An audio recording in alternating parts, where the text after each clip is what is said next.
misiniz çocuklar? Yeni eğitim öğretim döneminiz kutlu olsun.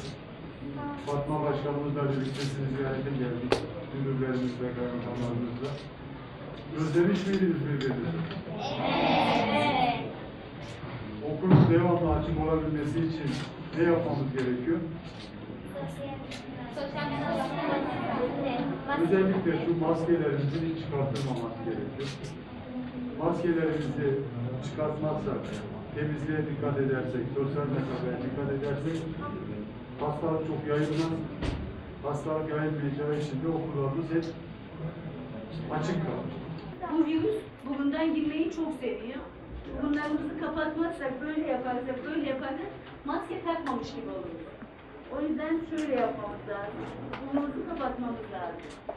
Çok önemli çünkü yoksa yeniden okul kapanmak durumunda kalır. Yeniden siz hocalarınızdan, öğretmeninize özlersiniz, dersinizi özlersiniz.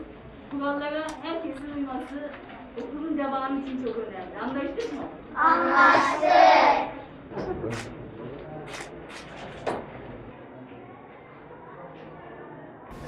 Güvenli okulu en hızlı uygulayan şehirlerden bir tanesi olduk. Hatta tek uyguladık herhalde.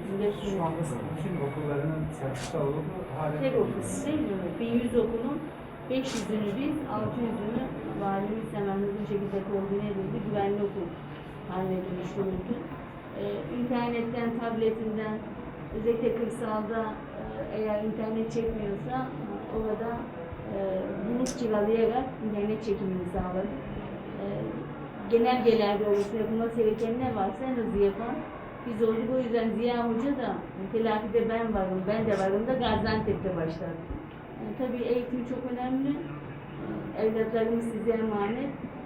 Hocalık en kutsal mesleklerden bir tanesi. Belki de teki peygamberlik mesleği. Çok özel bir meslek grubu. Buraya da girdiğimiz zaman zaten okuldaki ahengi, düzeni, hocalarımızın genç, dinamik, heyecan duruşunu da hissediyoruz. Çocuklardan da, sınıflardan da belli, buradan da belli. Biz tebrik ediyoruz. Bize düşen ne varsa da biz büyükşehir olarak, yine şunu söylüyorum, biz lojistikçiyiz. Sizin önünüzü açmamız, size yardımcı olmamız, sizin eğitimdeki ihtiyacınız olan şeyleri karşılamak durumundayız. Bu konuda bize düşen neyse de biz her zaman milli eğitimin hizmetinde olmak arzusundayız.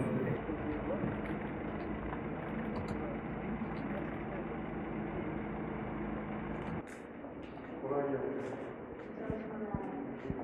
Bu dersler kolay gelsin arkadaşlar. Hayırlı olsun yeni dönem. Başarılar diliyoruz. Tabii bu yıl sizin için çok önemli. Sınava hazırlanıyorsunuz. Bizim gazetelerde sonuç çıkarttıklarımız çok çeşitli. Ve çok başarılı sonuçlar alıyoruz. Orayı da takip ederseniz size ciddi bir destek olur orası. Kızlarımızın her yönden kendini yetiştirmesi, erdemli toplum hedefimiz için çok mühim. İnşallah hikmeti, irfanı, bütün değerleri, matematikle, fizikle nasıl öğreniyorsak bize dair olan o değerleri de öğrendiğimizde örnek insan olur. Şimdi veda hutbesine arkadan baktım.